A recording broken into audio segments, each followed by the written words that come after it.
Hello, xin chào tất cả các bạn đã quay trở lại với kênh của Rock F2P. Và ngày hôm nay thì chúng ta sẽ đi tìm hiểu xem là người chơi mới cần phải làm thế nào trước khi bước vào KVK1.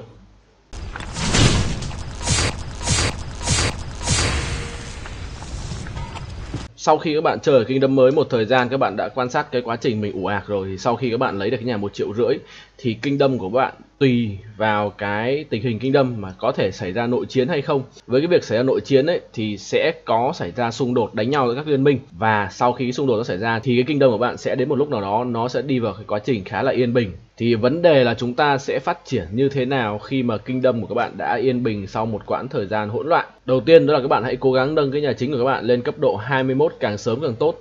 Lý do tại sao? Tại vì ở cấp 21 các bạn sẽ mở khóa được những đơn vị lính T4 đầu tiên. Và đây có thể nói là một cái bước ngoặt trong tựa game Rise of Kingdom. Từ KVK1 ấy thì đa số là người chơi chỉ sử dụng T4 mà thôi, và chỉ có một số lượng rất là ít bot có thể lên được T5 ở cái giai đoạn KVK1.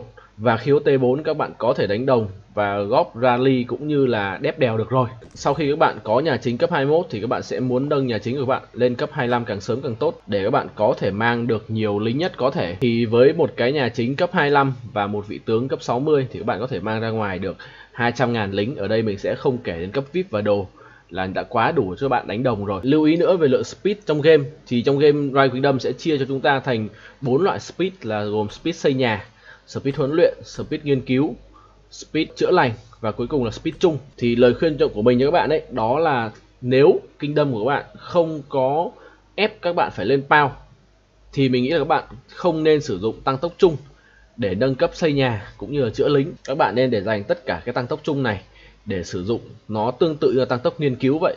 Bởi vì trong tựa game Rise of Kingdom thì để lên T5 các bạn sẽ tốn rất là nhiều tăng tốc. Vậy nên cái việc mà để tăng tốc chung ấy, để sử dụng như tăng tốc nghiên cứu ấy, sẽ giúp cho các bạn mạnh hơn rất là nhiều. Nhưng mà có lẽ là trong cái giai đoạn đầu ấy thì để các bạn lên được nhà chính 25 sớm thì các bạn cũng nên sử dụng một số lượng tăng tốc chung nhất định để úp nhà chính lên cấp 25. Còn từ sau khi mà nhà chính lên cấp 25 thì các bạn có thể không sử dụng speed chung để xây nhà nữa, mà các bạn nên sử dụng để nghiên cứu. Có hai công trình ở trong game mà các bạn cứ mỗi khi lên cấp nhà chính các bạn nên nâng mắc đầu tiên, đó chính là cái trung tâm liên minh và cái học viện này.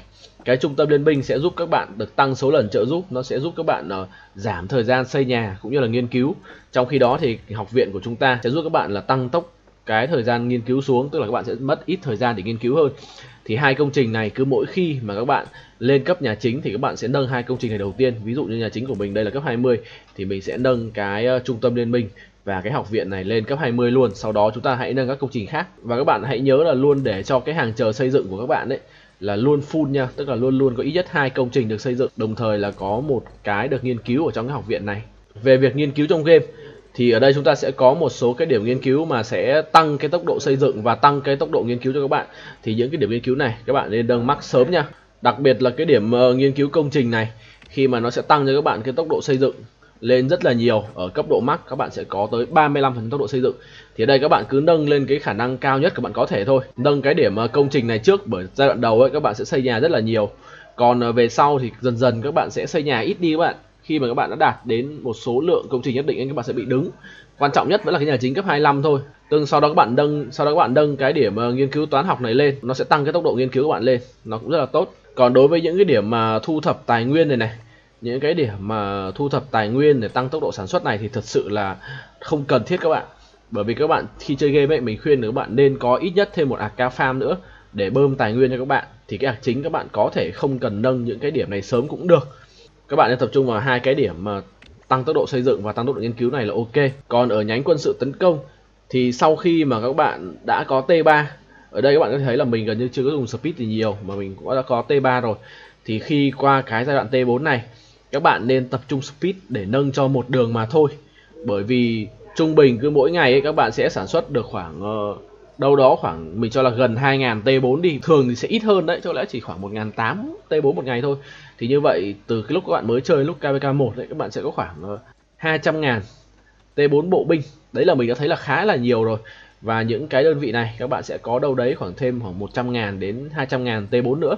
Thì như vậy các bạn nên tập trung nâng cái công nghệ quân sự này chỉ cho duy nhất một đường mà thôi. Ví dụ các bạn mở ở đây, các bạn mở những cái điểm công nghệ này. Sau khi các bạn có T4 bộ, các bạn sẽ tiếp tục nâng hai cái điểm này lên. Và không nên nâng vào những cái điểm công nghệ cho những cái đơn vị mà các bạn không sử dụng. Lý do vì sao? Lý do bởi vì khi các bạn ở K1 các bạn đánh, thường các bạn chỉ đánh được 1 đạo 2 đạo thôi. Và nếu mà các bạn có gì các bạn mang ra đấy, các bạn mang mic trúc hoặc các bạn mang những cái đạo mà nó không mạnh ấy, thì các bạn mang ra nó không có ý nghĩa các bạn. Một khi đã mang ra là sẽ bị đánh, bị thương nặng rất là nhiều. Thì mình khuyên các bạn là chỉ nên mang 1 đạo mạnh nhất, hoặc nếu các bạn có điều kiện hơn thì mang 2 đạo. Chứ còn không nên mang những cái đạo ví dụ như là mic trúc hoặc là những cái đạo mà không có đủ lính ấy, thì các bạn không nên mang. Tiếp đó là trong quá trình chơi game thì các bạn nên farm tài nguyên như thế nào. Việc các bạn có ạc farm ấy nó sẽ giải quyết cho các bạn vấn đề tài nguyên rất là nhiều. Còn nếu mà các bạn không sở hữu cho mình được một cái ạc cao farm thì các bạn nên lock vào game thường xuyên để có thể farm được nhiều tài nguyên nhất có thể. Thì đối với cá nhân mình, sau một thời gian chơi ở server mới qua cái giai đoạn ủ ạc này ấy, mình phát hiện ra là cái tài nguyên về đá sẽ thiếu rất là nhiều nha. Như các bạn có thể thấy ở trong cái hòm đồ của mình là ở cái mục tài nguyên này thì đá mình có rất là ít, các bạn thể thấy đây. Trong khi đó lúa và gỗ thì mình có khá là nhiều. Đương nhiên là những cái số lượng này các bạn chỉ nâng công trình một vài lần thôi là sẽ hết, nên là các bạn nên tập trung đào đá nó nhiều hơn một chút. Nhưng mà có một điều đặc biệt đó là trừ những người chơi kỵ binh ra thì gần như về sau đá các bạn sẽ không sử dụng nha. Nhất là sau khi các bạn đã nâng cái tường thành này lên thì rất ít công trình sử dụng đá. Một cái lưu ý nữa đó là về cách mà các bạn sử dụng game như thế nào cho hợp lý. Thì thường sau khi server các bạn mở khoảng 38 ngày ấy, các bạn sẽ có vòng quay recharge đầu tiên. Và trong tựa game Rise of Kingdom ấy thì cứ 2 tuần một lần các bạn sẽ xuất hiện một cái vòng quay. Và vòng quay recharge thì recharge là một con tướng bộ binh mà rất là mạnh, và mình nghĩ các bạn là tất cả người chơi Rise of Kingdom là đều nên lấy hết. Thì lời khuyên của mình với các bạn ấy là các bạn chỉ nên lấy 10 tượng recharge ở vòng quay đầu tiên thôi. Sau đó các bạn cố gắng luyện recharge lên cấp 60. Còn lại các bạn sẽ để game, để tiêu game và lên cấp VIP nha. Thì cái mục tiêu của các bạn khi mà KVK 1 ấy, mình nghĩ là phải đặt mục tiêu tối thiểu là cấp VIP 10. Ở cấp VIP 10 các bạn sẽ được thêm 1 chọc vàng mỗi ngày. Như vậy thì các bạn sẽ rút ngắn cái quá trình mà các bạn lên tướng K max ấy rất là nhanh. Và nếu mà ai mà lý tưởng hơn, các bạn farm game được nhiều hơn và các bạn có hit rương thì mình sẽ đặt mục tiêu là VIP 12. Còn đương nhiên về cuối cùng thì các bạn nên cố gắng đạt VIP 14 càng sớm càng tốt. Mình cho rằng trước khi mà các bạn lên VIP 14 ấy, thì các bạn nên sử dụng game để chỉ để úp VIP mà thôi. Còn sau khi có VIP 14 thì các bạn có thể sử dụng game và bất cứ điều gì các bạn thích cũng được. Và cái việc sử dụng game để lên VIP ấy, thì các bạn nên chờ những cái sự kiện tiêu game để úp nha. Còn trường hợp mà các bạn mà thiếu khoảng ví dụ 10 đến 20 ngàn điểm VIP là lên cấp VIP ấy, thì các bạn có thể úp luôn cũng được. Nhưng mà nó chỉ áp dụng cho các bạn khi mà các bạn sắp đạt được mốc 14, 12 và 10 thôi. Về lựa chọn những cặp tướng ở KVK 1 thì mình cho rằng cái giai đoạn mà từ lúc mới chơi đến lúc KVK 1 thì các bạn sẽ khá là khó khăn trong cái việc lên cấp tướng. Hiện tại thì Rise of Kingdom họ đã mới có một cái update, đó là các bạn không cần phải nâng cấp sao tướng là các bạn cũng có thể nhận được kinh nghiệm bình thường. Ví dụ trước đây ấy, mình sẽ ví dụ như là con tôn tử của mình đi. Ở đây là 123.000. Tuy là mình đã mở khóa 4 sao rồi, nhưng mà giả sử mà mình chưa mở khóa 4 sao đi thì cái lượng kinh nghiệm mà mình dư ra ấy, game nó sẽ vẫn lưu trữ lại cho mình. Như vậy các bạn sẽ không sợ lãng phí kinh nghiệm. Đây là một cái mình đánh giá rất là hay. Thì lời khuyên cho các bạn để chọn tướng ấy là các bạn nên chọn những vị tướng bộ binh. Và lựa chọn đầu tiên mà hiện lên trong đầu mình đó chính là tôn tử mà thôi. Một con tướng bộ binh mình có thể nói là cận cam rồi, có thể đạt đến khoảng 75% sức mạnh của một vị tướng cam tầm thấp ở trong game. Với cái skill 1 là đánh lan, khi các bạn nâng chuyên môn sẽ 5 mục tiêu. Skill 4 tăng sát thương kỹ năng, cũng như là khả năng hồi nộ skill 1 và giảm sát thương từ chiêu 3, biến tôn tử thành một con tướng mà các bạn có thể sử dụng được trong game khá là lâu. Thứ hai là Bailey.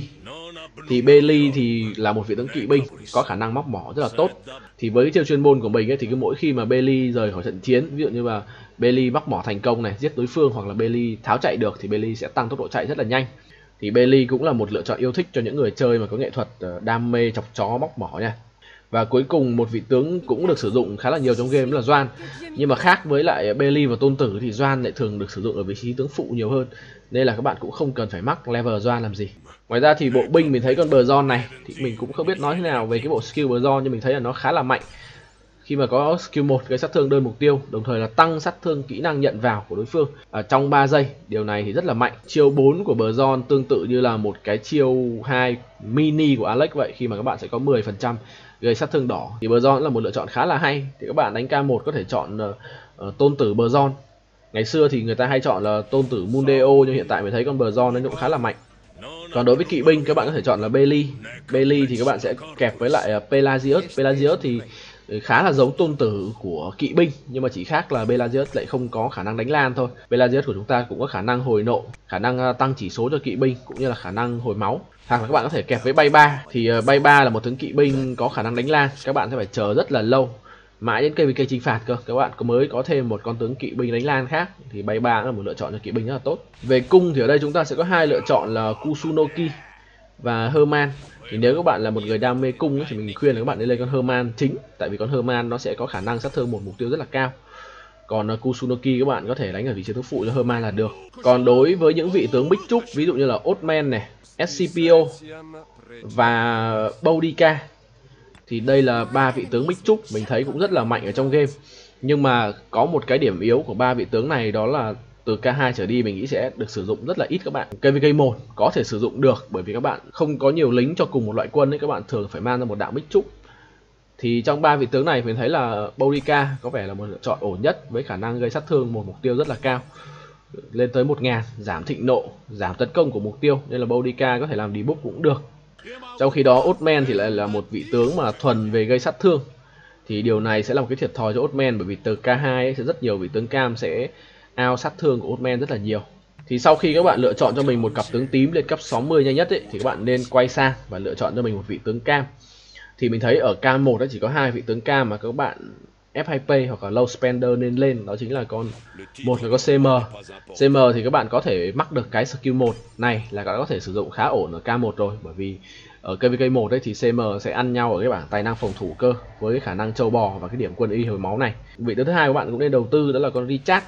Thì Richard thì các bạn sau khi quay vòng quay ấy, các bạn có thể sử dụng chọc vàng chung của mình để đập Richard lên mức skill là 5111. Tuy là 5111 Richard khá là yếu, nhưng mà về sau nếu mà các bạn lên VIP 10 nhanh ấy, các bạn có thể lên 5511 cho Richard là đã khá ổn rồi.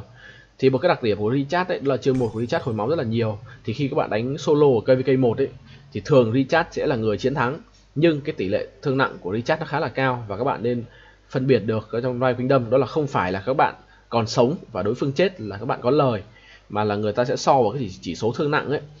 Và Richard với khả năng hồi máu của mình ấy, thì thường Richard sẽ là người sống nha, nhưng mà khi mà soi về thương nặng ấy, thì thường Richard lại bị lỗ. Còn đối với những bạn mà có nạp tiền một chút thì mình nghĩ là một cái lựa chọn khá là hay, đó là Minamoto 5511, hoặc là nếu mà mắc luôn thì càng khỏe, mắc luôn Mina thì khỏe quá các bạn. Và các bạn có thể lựa chọn với lại kẹp với Cao Cao. Thì Cao Cao lại là một vị tướng cam ở chìa vàng, mình nghĩ là các bạn lên được 5111 mắc chiêu đầu khá là sớm. Còn trong trường hợp mà các bạn không có Cao Cao thì Minamoto Pelagius cũng là một lựa chọn mà đánh sát thương một mục tiêu rất là cao. Ngoài ra thì Pelagius cũng có khả năng hồi nộ tương tự như là con Cao Cao vậy. Minamoto 5511, Pelagius cũng không phải là cái gì đấy quá tệ. Và có một điều nữa đó các bạn nên lưu ý là mặc dù hiện tại đang là meta đam đỏ AoE trong game, nhưng mà riêng KVK 1 ấy thì lại hoàn toàn không bị ảnh hưởng của meta nha. Bởi vì KVK 1 ấy là hoàn toàn những người chơi mới cả, nên là các bạn cũng không cần phải quá quan tâm việc là đánh những vị tướng mà có skill đánh lan. Mà thường KVK 1 ấy là các bạn nên mang những vị tướng mà nó trâu bò nhất, nó gây sát thương cao nhất ra là được. Và những vị tướng đánh lan ở K1 ấy thực ra cũng khá là ít các bạn, nó cũng chỉ quanh quẩn là tôn tử, bay 3, mẹt này, một số vị tướng như vậy thôi. Thì các bạn cũng không cần phải quá quan tâm đến cái việc là đánh lan, mà các bạn nên chờ đến KVK 2. Thì sau khi vào KVK 1 đấy các bạn sẽ mở khóa được G. G là một vị tướng quốc dân, mình nghĩ là các bạn nên mắc G, bất kể là các bạn chơi chuyên bộ, chuyên kỵ, chuyên cung gì thì các bạn cũng nên lên mắc G cho mình. Ngoài ra thì các bạn cũng có thể lựa chọn con Ethelflaed. Ethelflaed là một tướng cam miễn phí, mà có lẽ là con tướng cam này các bạn sẽ mắc đầu tiên trong game đấy. Thì Ethelflaed là một vị tướng mix chup, nhưng mà công bằng mà nói thì Ethelflaed mình nghĩ là đánh open field chủ yếu dưới cái dạng debuff thôi các bạn, chứ rất khó để làm đam chính, bởi vì rất là dễ bị focus. Thì Ethelflaed mình đã có một video hướng dẫn khá là chi tiết rồi. Còn đây là cái bảng tài năng mà các bạn có thể sử dụng nếu mà muốn đánh Ethelflaed chính. Thì Ethelflaed các bạn nên kẹp với những con tướng mà có skill đánh lan ở vị trí thứ hai để làm một cái cặp đánh AoE, hoặc các bạn có thể kẹp với một vị tướng búp, ví dụ là Constantine nếu mà các bạn có Constantine, hoặc nếu mà K1, K2 các bạn có thể kẹp Doan. Ngoài ra thì Ethelflaed kẹp G cũng là một vị tướng đánh Sunset khá là khỏe. Còn thường thì K1, K2 các bạn sẽ hay đánh là kiểu như là Richard kẹp AE hoặc là CM kẹp AE thì hơn. Richard kẹp AE cũng là một cặp đôi khá là hay, nó sẽ debuff slow cũng như là giảm chỉ số mục tiêu rất là nhiều. AE thì với skill 1 này giảm mục tiêu cực khủng nha, hiện tại vẫn là một vị tướng debuff top đầu trong game. Như vậy là video về hướng dẫn chuẩn bị vào KVK 1 của mình đến đây là hết rồi. Nếu các bạn có bất kỳ một thắc mắc hay câu hỏi nào về tựa game Rise of Kingdom thì có thể bình luận ở phía bên dưới để cũng như là mình cũng như là những người chơi khác có thể cùng thảo luận với các bạn nha. Và hẹn gặp lại tất cả các bạn ở những video sau. Bye bye.